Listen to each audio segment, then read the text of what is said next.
दोस्तों, आज हम लेकर आए हैं एनसीईआरटी बेस्ड जीके के टॉप 80 सवाल जो सभी प्रतियोगी परीक्षाओं में बार बार पूछे जाते हैं।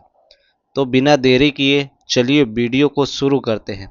तो आपका पहला सवाल है, जॉन हिक्सन हार्क का अंग्रेजी अनुवाद किसने किया?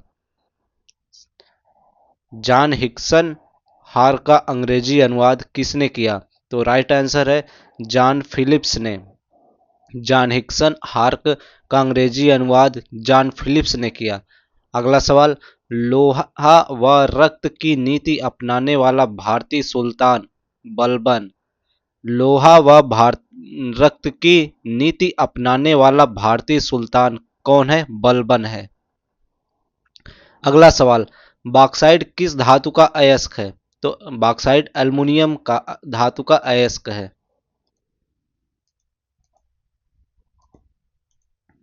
अगला सवाल, वर्ण व्यवस्था किस सभ्यता की देन है? आर्य सभ्यता। तो वर्ण व्यवस्था आर्य सभ्यता की देन है। अगला सवाल, भारत का सबसे प्राचीन अजायब घर कहाँ है? तो कोलकाता में भारत का सबसे प्राचीन अजायब घर है। 5 नदियों की भूमि कहाँ है? पंजाब में 5 नदियों की भूमि है। मनुष्य में रक्त का लाल रंग किस हीमोग्लोबिन की उपस्थिति के कारण होता है? Right answer erythrocytes. इरिथ्रोसाइट्स के कारण मनुष्य में लाल रक्त का रंग हीमोग्लोबिन की उपस्थिति के कारण होता है। अगला सवाल, planning of for India planning for India पुस्तक 1934 में किसने लिखी? सर वेसेश्वरैया सर वेसेश्वरैया ने प्लानिंग फॉर इंडिया पुस्तक 1934 में लिखी। अगला सवाल, महाकालेश्वर का ऐतिहासिक मंदिर किस शहर में है? सही जवाब उज्जैन। उज्जैन में महाकालेश्वर का ऐतिहासिक मंदिर है। अगला सवाल, पंडित नेहरू ने किसे आधुनिक भारत के मंदिरों की संज्ञा दी? भारत के बड़े बांधों को। पंडित नेहरू ने भारत के बड़े बांधों को आधुनिक भारत के मंदिरों की संज्ञा दी।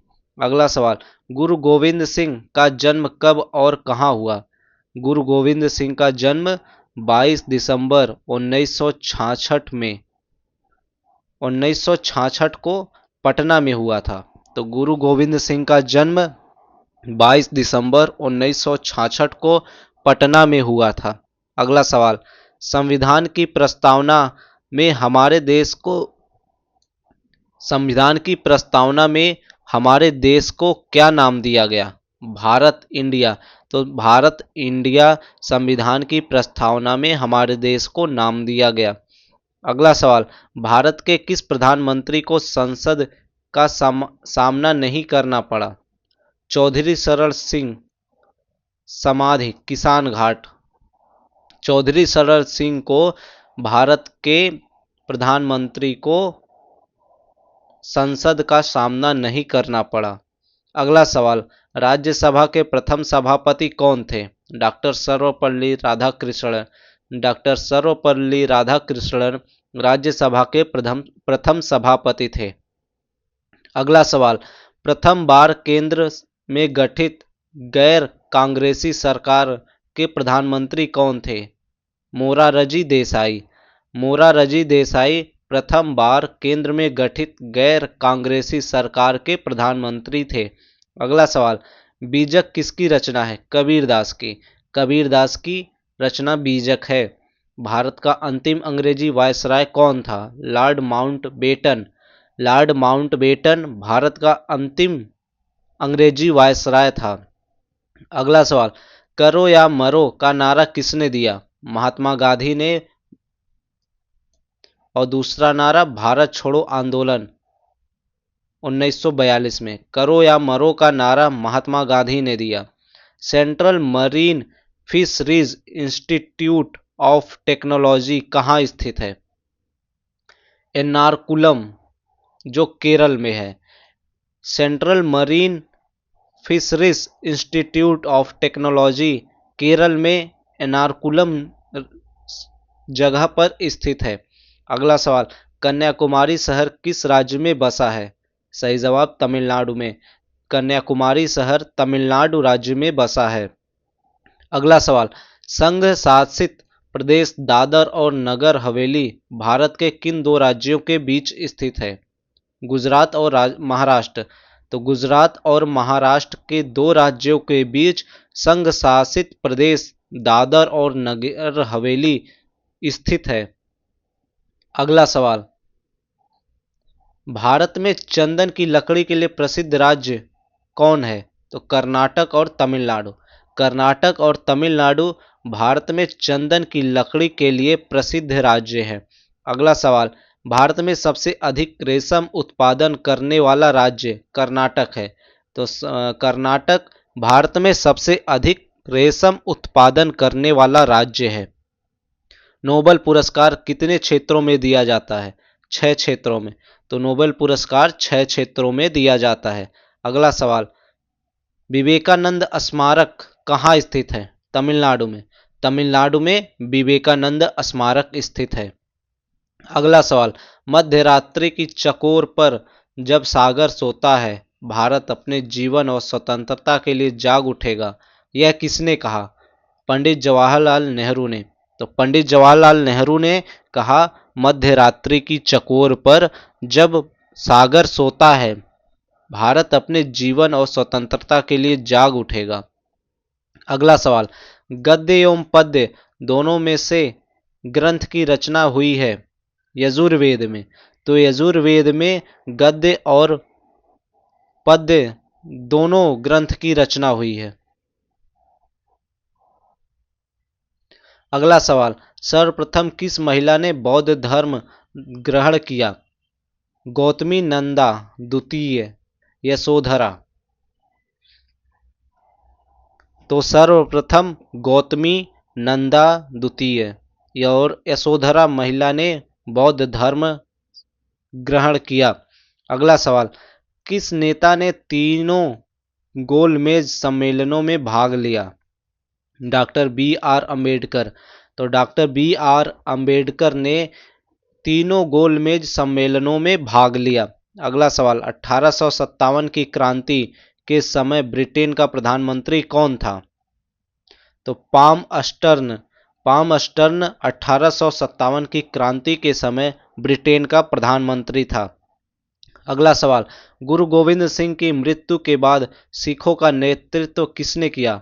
बंदा बहादुर। तो बंदा बहादुर ने गुरु गोविंद सिंह की मृत्यु के बाद सिखों का नेतृत्व किया।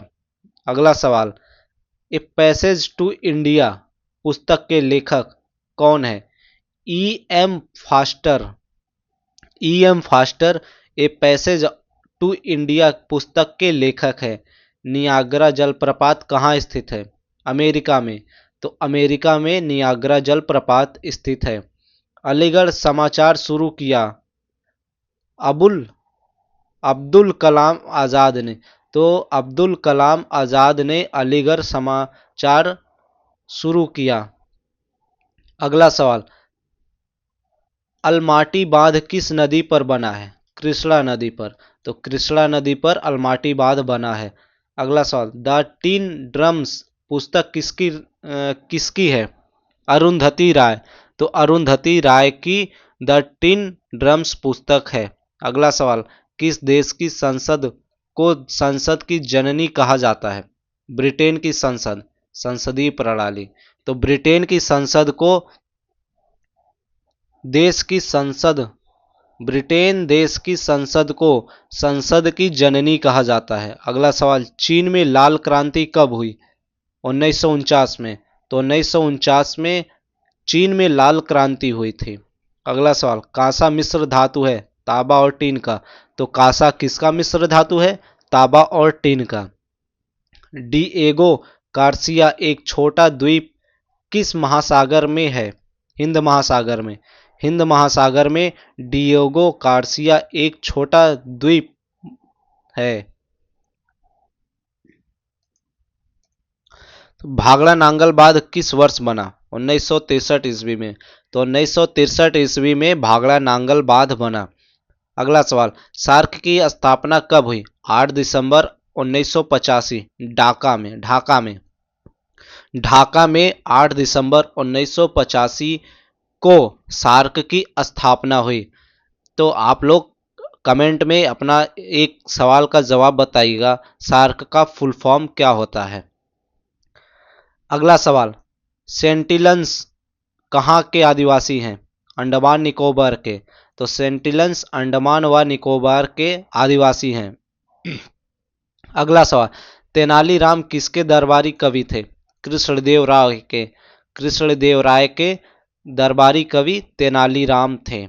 अगला सवाल, धौलपुर हाउस किसका कार्यालय है? संघ लोक सेवा आयोग यूपीएससी का। धौलपुर हाउस संघ लोक सेवा आयोग यूपीएससी का कार्यालय है। अगला सवाल, 49वीं समानांतर रेखा किन दो देशों को जोड़ती है? अमेरिका और कनाडा। अमेरिका और कनाडा को 49वीं समांतर रेखा जोड़ती है। अगला सवाल, एक्यूपंक्चर क्या है? सुई से इलाज करने की विधि।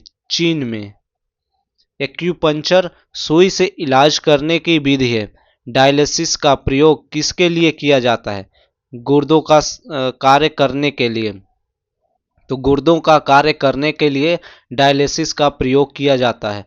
वर्तमान समय में पांचाल किस नाम से जाना जाता है? पंजाब।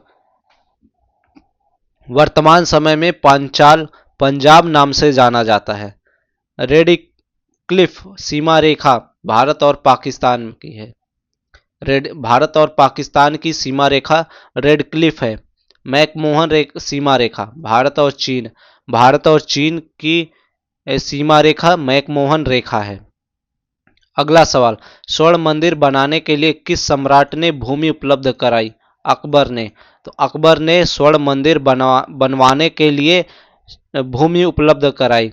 शब्द टी किस खेल से संबंधित है? गोल्फ से संबंधित शब्द टी है। गर्जने वाला 40 रोरिंग 40 क्या है? पछुआ पवने। तो पछुआ पवने गर्जने वाला 40 है। रोरिंग 40। अगला सवाल, पृथ्वी अपने अक्ष पर किस दिशा में घूमती है? पश्चिम से पूर्व। तो सही जवाब है पश्चिम से पूर्व। पृथ्वी अपने अक्ष से पश्चिम से पूर्व की दिशा में घूमती है। अगला सवाल, निकट दृष्टि दोष में किस लेंस का प्रयोग किया जाता है? सही जवाब अवतल लेंस। तो अवतल लेंस निकट दृष्टि दोष में प्रयोग किया जाता है। अगला सवाल, औरंगजेब की मां का क्या नाम था? मुमताज महल। तो मुमताज महल औरंगजेब की मां का नाम था। राष्ट्रीय प्रतीक में अशोक चक्र का रंग क्या होता है? नेवी ब्लू गहरा नीला। तो नेवी ब्लू राष्ट्रीय प्रतीक में अशोक चक्र का रंग होता है। अगला सवाल, भारतीय वाद्य यंत्रों में सबसे पुराना वाद्य यंत्र कौन सा है? वीणा। भारतीय वाद्य यंत्रों में सबसे पुराना वाद्य यंत्र वीणा है। सेंटीग्रेड में सामान्य मानव शरीर का ताप कितना होता है? 37 डिग्री। और फ़ारेनहाइट में 98.6 डिग्री फ़ारेनहाइट। और केल्विन में 310 केल्विन। तो सेंटीग्रेड में 37 डिग्री और फ़ारेनहाइट में 98.6 डिग्री और केल्विन में 310 केल्विन सामान्य मानव शरीर का ताप होता है। अगला सवाल, अमेरिका में 1776 में स्वतंत्रता की घोषणा किसने की? Thomas Jefferson. अमेरिका में 1776 में स्वतंत्रता की घोषणा थॉमस जेफरसन ने की। अगला सवाल, 100 वर्षीय युद्ध में कौन कौन से देश शामिल थे? इंग्लैंड और फ्रांस। 100 वर्षीय युद्ध में इंग्लैंड और फ्रांस देश शामिल थे। अगला सवाल, भारत का सबसे बड़ा डाक नेटवर्क किस देश का है? संसार का सबसे बड़ा डाक नेटवर्क किस देश का है? भारत का। तो भारत का सबसे बड़ा डाक नेटवर्क है। अगला सवाल, संसद भवन पर आतंकी हमला कब हुआ? 13 दिसंबर 2001 में। और मुंबई हमला 26 नवंबर 2008 में। संसद भवन पर आतंकी हमला 13 दिसंबर 2001 में और मुंबई हमला 26 नवंबर 2008 में हुआ था। अगला सवाल, सल्तनतकालीन सुल्तानों में इक्तादारी प्रथा किसने चलाई? इल्तुतमिश ने। तो इल्तुतमिश ने सुल्तानों में इक्तादारी प्रथा चलाई। अगला सवाल, भारतीय राष्ट्रीय कांग्रेस के सबसे लंबे समय तक अध्यक्ष कौन थे? दादा भाई नौरोजी। तो दादा भाई नौरोजी भारतीय राष्ट्रीय कांग्रेस के सबसे लंबे समय तक अध्यक्ष थे और 3 बार ग्रेट ओल्ड मैन थे। अगला सवाल, किस धर्म सुधारक की मृत्यु भारत के बाहर हुई? राजा राम मोहन राय। 1833 में लंदन में हुई थी। तो 1833 में लंदन में राजा राम मोहन राय की मृत्यु हुई। अगला सवाल, भारत का सबसे बड़ा मछली निर्यातक राज्य? केरल है। तो केरल भारत का सबसे बड़ा मछली निर्यातक राज्य है। अगला सवाल, वर्ल्ड वाइड वेब का आविष्कार किसने किया? Tim Berners-Lee. टिम बर्नर्स-ली ने वर्ल्ड वाइड वेब WWW का आविष्कार किया। अगला सवाल, अब यहीं पर ये सवाल समाप्त होते हैं। अगर आपको सवाल पसंद आए हैं तो वीडियो को लाइक करिए और चैनल को सब्सक्राइब करिएगा। ऐसे ही दमदार जीके के सवाल के साथ जुड़े रहिए। सक्सेस की तैयारी यहीं से है। जय हिंद।